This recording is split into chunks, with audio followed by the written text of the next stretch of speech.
तुम्हा सर्वांना तर माहीत आहे आपल्या चॅनलवर सध्या मुलांच्या टिफिनसाठी सिरीज सुरू आहे आणि आजची आपली 6 नंबरची रेसिपी आहेत। रेसिपी हेल्दी असतात, टेस्टी असतात आणि झटपट बनून तयार होणारे असतात।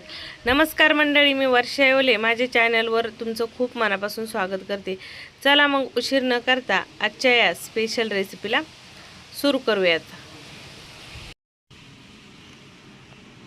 सगळ्यात पहिलं तर इथं आपल्याला एक डो तयार करून घ्यायचा आहे। तर त्याच्यासाठी अर्धी वाटी गव्हाचं पीठ आणि अर्धी वाटी ज्वारीचं पीठ घेतलंय।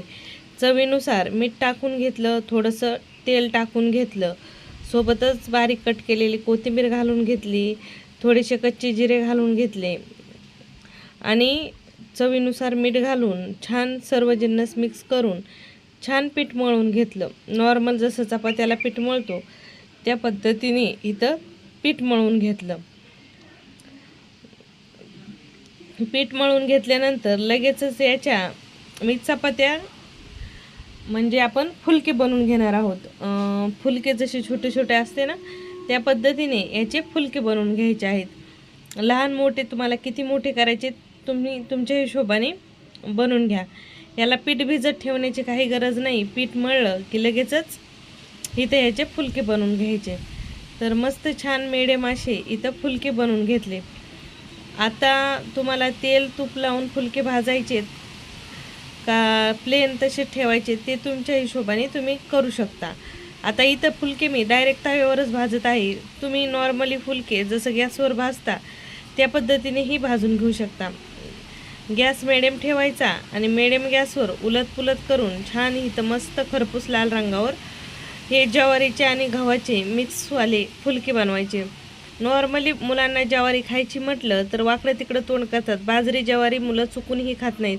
पण या पद्धतीने फुलके त्यांच्या टिफिनसाठी बनवले ना त्यांना कळूनही येत नाही गव्हाचे बनवलेत का ज्वारीचे बनवलेत। दोन्ही मिक्स बरोबर पीठ घेतल्यानंतर त्यांच्या पोटामध्ये ज्वारीही जाते आणि हेल्दी जीवनसत्वही जातात। तर या फुलक्यामध्ये अनेक तुम्हाला दुसऱ्या व्हरायटी घालायच्या असल्या तरी घालू शकतात, जसं की मुगाचं पीठ, बेसन पीठ, चण्याचं पीठ हेही ॲड करू शकता थोडंफार, खूप जास्त नाही, चमचा करायचं। पण मेन बेस आपला ज्वारीचा आणि गव्हाचाच राहू द्यायचा। तर सर्व फुलके इथे मी बनवून घेतले। आता रेसिपीची पुढची प्रोसेस।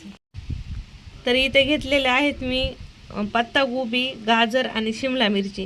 गोबी आणि गाजर किसून घेतले, शिमला मिरची बारीक कट करून घेतली। एक वाटी भरून पनीर किसून घेतलेला आहे, म्हणजे कद्दूकस करून घेतलेला आहे। पनीर देखील किसलेला इथं घालून घेतला। आता याच्यामध्ये तुम्ही तुमच्या आवडीनुसार मसाले ॲड करू शकता।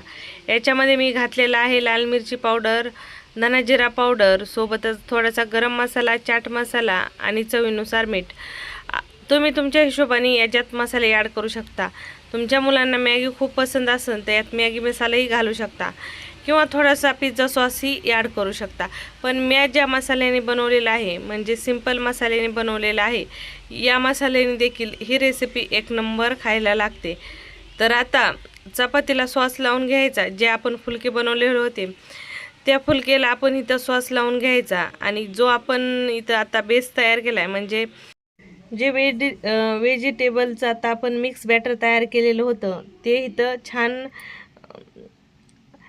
आपल्या या फुलक्यावर लावून घ्यायचं। जेवढं बसेल तेवढं व्यवस्थित दाबून बसून घ्यायचं। सोबत वरतून चीज आवर्जून खिसून घालायचं। या पद्धतीनेच बाकीचेही आपल्याला जे आपले फुलके आहेत ते बनवून घ्यायचे आहेत। मस्त गच्च भरून असं फुलक्यामध्ये हे बॅटर भरायचं, म्हणजे खायला हे खूप टेस्टी लागतात आणि खूप सारे व्हेजिटेबल आहेत तर खूप हेल्दी। आणि गव्हाचं आणि ज्वारीचं पीठ पण वापरलं आहे फुलक्यामध्ये तर आणखीनच जास्त हेल्दी। मुलांसाठी परफेक्ट टिफिन रेसिपी आहे। एकदा काही रेसिपी दिली तर हप्त्यातून 1-2 वेळेस तर मुलं म्हणतील देत जावा। तर पोट भरून अशी ही पोट भरणारी आणि हेल्दी आणि झटपट तयार होणारी मुलांच्या टिफिनसाठी स्पेशल रेसिपी आहे। तुम्हाला रेसिपी कशी वाटली कमेंटमध्ये तुमचा अभिप्राय कळवायला विसरू नका। रेसिपी आवडली तर लाईक शेअर आवर्जून करा। परत भेटू अशाच नवीन रेसिपीसोबत, तोपर्यंत नमस्कार।